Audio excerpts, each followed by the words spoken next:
Muito se ouve falar sobre penas restritivas de direito, não é mesmo? Mas você sabe o que é, como funciona e como se aplica? É muito importante saber esse tema do direito penal, porque pode cair em provas de concurso que tem um cunho penal ou até na OAB. Na OAB, principalmente, vai cair alguma coisa sobre penas restritivas de direito, e também é muito importante saber esse conteúdo para não sair falando bobagem por aí, como é muito comum. Quem nunca ouviu esse aí não dá nada, vai ser condenado a pagar a cesta básica e tá livre. Ou, ninguém é preso nesse país, é só prestar serviço à comunidade e tá livre, país da impunidade. Frases como essas são muito comuns nas redes sociais, em comentários de notícias, nos jantares de família, nas rodinhas de amigo e por aí vai. Mas a verdade é que muitas pessoas desconhecem a forma de funcionamento deste instituto, até porque não se aplica a qualquer pessoa nem a qualquer crime. Existem regras previstas em lei que dizem quando o indivíduo vai ser punido com as penas restritivas de direito e mais. Existem requisitos, sejam eles objetivos ou subjetivos, que nós vamos ver a partir de agora, que é o intuito do vídeo. Mas antes, a primeira coisa que você precisa saber é que as penas restritivas de direitos é só uma das 3 espécies de pena estabelecida pelo Código Penal, conforme o texto do artigo 32, que são as penas privativas de liberdade, também chamadas de PPL, pena privativa de liberdade, as penas restritivas de direito, PRD, penas restritivas de direito, e multa. Essas são as 3 espécies de penas, as 3 espécies de sanções que estão previstas no Código Penal, tá? São essas 3 apenas. Você pode ter ouvido, ou vai ouvir, se não ouviu ainda, a nomenclatura pena alternativa, para falar de se referir à pena restritiva de direito, pela simples e única razão de que a pena restritiva de direito é uma alternativa à prisão, é uma alternativa à pena privativa de liberdade. Pois são, como é que eu posso dizer? Não tem por que o indivíduo ficar encarcerado, que é a pena máxima, é a pior coisa que tem no Código Penal, é a pior coisa que tem na lei é restringir a liberdade, e não tem por que o indivíduo ficar lá preso, dentro de uma cela, dentro de um presídio extremamente esdrúxulo, sem condições nenhuma, podendo ter a sua pena substituída por restritivas de direito e uma pena que vai ser suficiente para a sanção que ele cometeu. Claro que se for uma substituição, o cara cometeu um latrocínio lá ferrado, matou várias pessoas, roubou um monte de dinheiro. Claro que aí não vai fazer a substituição, mas quando é um crime mais leve, respeitados os requisitos, que é um crime mais leve, com pena mais baixa, não tem por que ele estar lá encarcerado com esse tipo de gente que causa latrocínio. Então a pena é alternativa, ela vai ser substituída. Ou seja, o indivíduo ele será condenado a uma pena privativa de liberdade, porém com os requisitos atingidos, todos os requisitos, porque eles são cumulativos, tá? E estão previstos na lei, o juiz ele deverá substituir a pena privativa de liberdade por pena restritiva de direito. E aqui é deverá e não poderá. Não é questão subjetiva do juiz decidir se ele vai substituir ou não. Ele é obrigado a substituir a pena privativa de liberdade em restritivas de direito quando os requisitos forem cumpridos. Beleza. Mas quais são os requisitos? Faz horas que tu fala e não diz quais são os requisitos. Gente, os requisitos eles estão no artigo 44 do Código Penal, que nós vamos ver aí na tela. As penas restritivas de direito são autônomas e substituem as penas privativas de liberdade quando, inciso 1º, aplicada a pena privativa de liberdade não superior a 4 anos e o crime não for cometido com violência ou grave ameaça à pessoa, ou qualquer que seja a pena aplicada se o crime for culposo. Então, resumidamente, a pessoa vai cometer um crime, vai responder um processo e vai ter uma sentença. Nessa sentença ela vai ter uma pena aplicada. A pena aplicada a essa pessoa, a esse réu, não pode ser superior a 4 anos. Tá? Tem que ser penas até 4 anos. E o crime não pode ser cometido com violência ou grave ameaça. Então, se teve uma pena superior a 4 anos, não vai ter PRD. Se teve uma pena até 4 anos, mas o crime foi cometido com violência ou grave ameaça, não vai ter PRD. Para ter PRD, o crime tem que ser, a pena aplicada ao crime que ele cometeu tem que ser até 4 anos, a pena da sentença até 4 anos, e não pode ter violência ou grave ameaça à pessoa. Ou qualquer que seja a pena, se for crime culposo. O indivíduo foi lá e cometeu um homicídio culposo no trânsito. Bom, aí não depende da pena. Vai ser substituída por PRD, porque a doutrina, a jurisprudência, o legislador entende que não tem por que manter uma pessoa presa se ela cometeu um crime culposo, ou seja, ela agiu por negligência, imprudência e imperícia e não teve o dolo de cometer, não teve a vontade de cometer. Então, não seria justo, seria exagerado mantê-la presa. O requisito do inciso 2º é o réu não ser reincidente em crime doloso. O que é reincidente? Reincidente é aquela pessoa que comete um crime depois de ter uma sentença penal condenatória transitada em julgado. Se a pessoa já tem uma sentença penal condenatória transitada em julgado e comete um novo crime, ele é reincidente. Se a pessoa está lá respondendo um processo, cometi um crime aqui, mas estou respondendo outros 30 processos, mas nenhum deles transitou em julgado, então ele não é reincidente. Tá? Ele pode cair no próximo inciso, tá? Pode barrar a substituição no próximo inciso, mas ele não vai ser reincidente. Então, o réu não pode ser reincidente em crime doloso via de regra.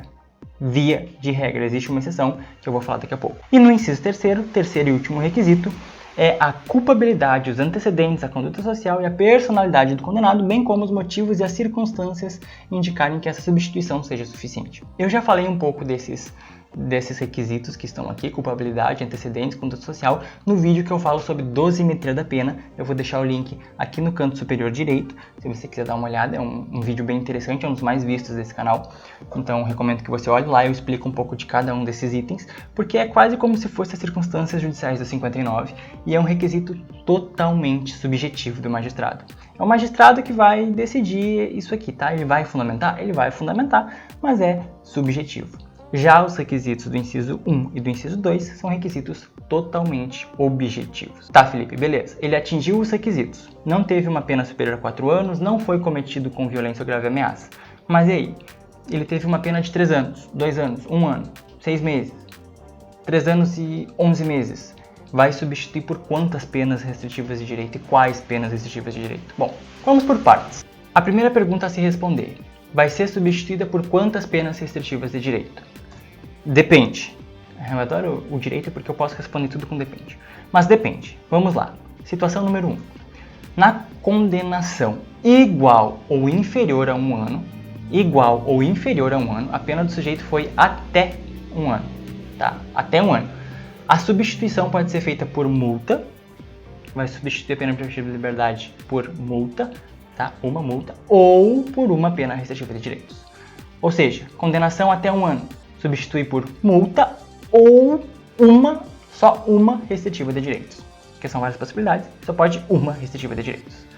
Agora, se for superior, o indivíduo foi condenado a uma pena superior a 1 ano e não excede 4, né, em crimes dolosos sem violência, grave ameaça, ou qualquer que seja culposo, a pena privativa da liberdade pode ser substituída por uma pena restritiva de direitos e multa, e aí vai ser as duas, uma restritiva de direitos e multa, ou 2 restritivas de direito. Então, se superior a 1 ano, a pena privativa da liberdade pode ser substituída por uma restritiva de direitos mais multa, ou 2 restritivas de direito, e aí não vai ter multa. Beleza? E aqui também eu quero falar para vocês a exceção da reincidência. Se o condenado ele é reincidente, o juiz pode aplicar a substituição desde que, em face da condenação anterior a que já transitou em julgado, a medida seja socialmente recomendável e a reincidência não se tenha operado em virtude de prática do mesmo crime. Ou seja, ele é reincidente, mas não um reincidente específico. O que é reincidente específico? É aquele reincidente pelo mesmo crime, pelo crime do mesmo tipo penal.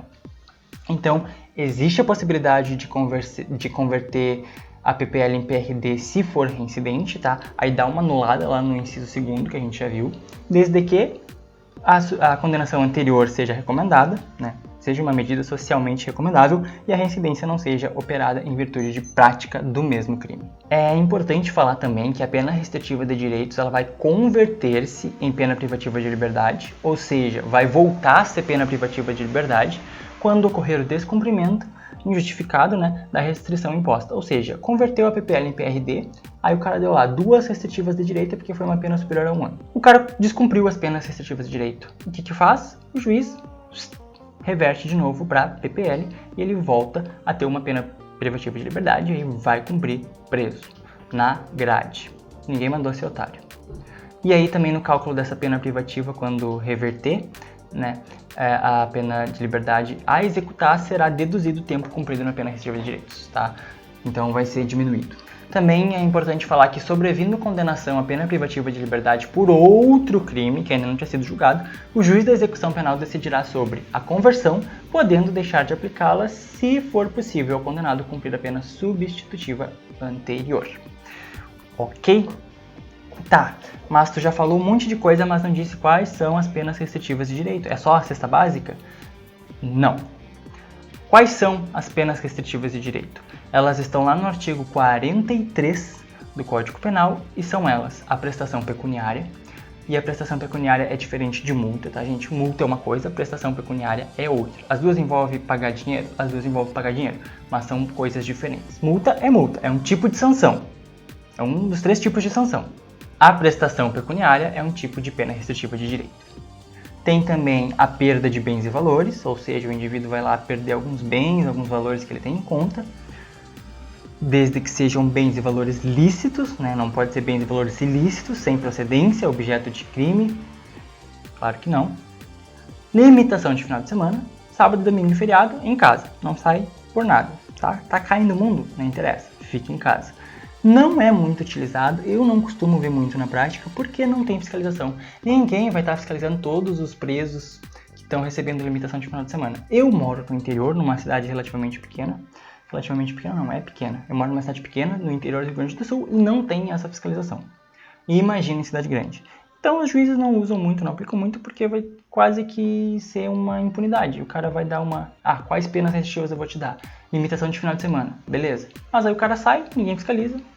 Não adianta nada. Temos também a prestação de serviço à comunidade ou a entidades públicas, e esse é o melhorzinho, porque esse o cara vai ter que ir prestar serviço, o cara vai ter que ir até a entidade pública, o cara vai ter que fornecer esse serviço, aí vai ter chamada, vai ter alguém fiscalizando, vai ter alguém vendo, assinando o ponto, presença, etc. Então é o mais utilizado, é o mais comum de vermos na prática. Por essa razão, as pessoas que não entendem da área jurídica, não sabem nada de direito, costumam falar que as penas são sempre substituídas por prestação de serviço à comunidade, porque realmente ela é a mais utilizada, é a mais vista na sociedade, porque das penas restritivas de direito é a mais eficiente, pelo menos no meu ver. Por último e não menos importante, muito pelo contrário, interdição temporária de direitos. Beleza, gente? Para concluir, vocês têm que lembrar que as penas restritivas de direito é uma das 3 espécies de penas previstas pelo Código Penal que devem substituir as penas privativas de liberdade. Então, as penas restritivas de direito não são aplicadas a lo louco, a todo mundo, a qualquer crime. Não, elas têm requisitos e uma vez cumpridos esses requisitos, elas vão substituir a pena privativa de liberdade por restritiva de direitos, tá?